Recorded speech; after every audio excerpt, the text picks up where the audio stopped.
प्रिय भाई बहन, आज की रोटी की और सदस्य व्यक्तियों के लिए यीशु ख्रिस्तांची मधुर नामाचे सप्रेम नमस्कार। आज के दिन 14 जानेवारी 2026 बुधवार। तुमचे हृदय स्थिर राहू द्या, परमेश्वराची वाट बघा, धैर्य धरा, तो तुमचे हृदय बळकट करील। होय, परमेश्वराची वाट बघा। स्तोत्र 27 अध्याय 14 वचन। झाड उंच वाढावे व बहरावे यासाठी त्यांची मुले खोल व मजबूत असली पाहिजेत। त्याचप्रमाणे विश्वासणाऱ्याचे आत्मिक जीवन स्थिर राहण्यासाठी प्रार्थना व देवाशी सख्य यांचे खोल जीवन अत्यावश्यक आहे। काही विश्वासणारे 30 वर्षापासून ख्रिस्ती असतात, तरीही एखादे छोटे संकट त्याने डगमगवले ते त्यावरीत निराश होतात आणि दुःखात प्रभूला नकारण्यापर्यंत जातात। मग पालकांना व देवाच्या सेवकांना त्याने वारंवार धीर द्यावा लागतो, वचनांनी बळकट करावे लागते आणि पुन्हा कल्पात आणावे लागते। स्थिर हृदय नसल्यास सैनिक पितऱ्यासारखा फल काढतो। स्थिरता नसल्यास अभ्यासाची भीती बाळगणारा विद्यार्थी परीक्षा लिहिण्यापासूनही मागे हटतो। जीवनाचे प्रत्येक क्षेत्रात स्थिर हृदय आवश्यक आहे। देव स्वतः स्थिर हृदय बळकट करतो।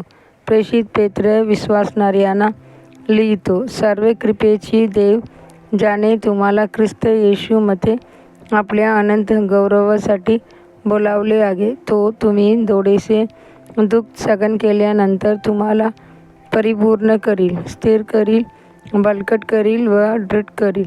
पहिली पत्र 5 अध्याय 10 वचन। डॉक्टर शरीर बळकट करण्यासाठी पूरक औषधे देतात, व्यायामाची सल्ला देतात, पण शारीरिक सामर्थ्यापेक्षा अधिक महत्त्वाचे आहे हृदयाचे सामर्थ्य। प्रेषित पौल म्हणतो, विविध व विचित्र शिकवण्याने वागावत जाऊ नका, कारण कृपेने हृदय स्थिर होणे चांगले आहे। इब्री 13 अध्याय 9 वचन। 2 गोष्टी हृदयाला स्थिर करतात, परमेश्वराची वाट पाहणे आणि देवाची कृपा। पण देव आपल्याला स्थिर करावा यासाठी आपण स्वतःने त्याचे अधीन झाले पाहिजे आणि यासाठी समय आवश्यक आहे। वाट पाहणे कठीण असते, पण अत्यावश्यक आहे। आजच्या अधीर जगतात प्रभूची वाट संयमाने बघणे अवघड वाटते। काही लोक देवाची वेळेची वाट न पाहता नोकरी किंवा महाविद्यालयीन प्रवेशासाठी राजकारणी किंवा इतरांची मागे धाव घेतात, परंतु स्तोत्र आपल्याला मनुष्यावर विश्वास ठेवू नका असे बजावते। दाविदाकडे बघा, त्याचे हृदय स्थिर होते कारण तो परमेश्वराची वाट पाहत होता। मी परमेश्वराची धीराने वाट पाहिली, तो माझ्याकडे वाकला आणि माझा आक्रोश ऐकला। त्याने मला भयाने गड्ड्यातून चिखलातून वर काढले, माझे पाय खडकावर उभे केले आणि माझी पावले स्थिर केली। त्याने माझे तोंडात नवे गीत ठेवले, आपल्या देवाची स्तुती। स्तोत्र 40 अध्याय 1 ते 3 वचन। किती सुंदर साक्ष।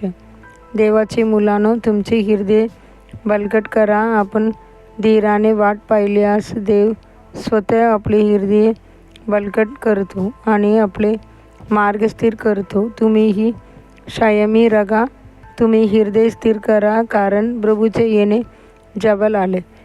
याकूब 5 अध्याय 8 वचन। या संपूर्ण वर्षभर तुमचे हृदय ख्रिस्तामध्ये अडल, स्थिर व गोल मुलावर रुजलेले राहू। पुढील म्हणण्यासाठी वचन। धर्मात तू स्थिर केली जाशील, तू जुलुमापासून दूर राहशील, कारण तू पिणार नाहीस, आणि भीतीपासूनही दूर राहशील, कारण ती तुझ्या जवळ येणार नाही। येसाया 54 अध्याय 14 वचन। आजचे बायबल वाचन सकाळी उत्पत्ती 33 अध्याय 34 अध्याय 35 अध्याय, संध्याकाळ मत्ती 10 अध्याय 1 ते 20 वचन। धन्यवाद।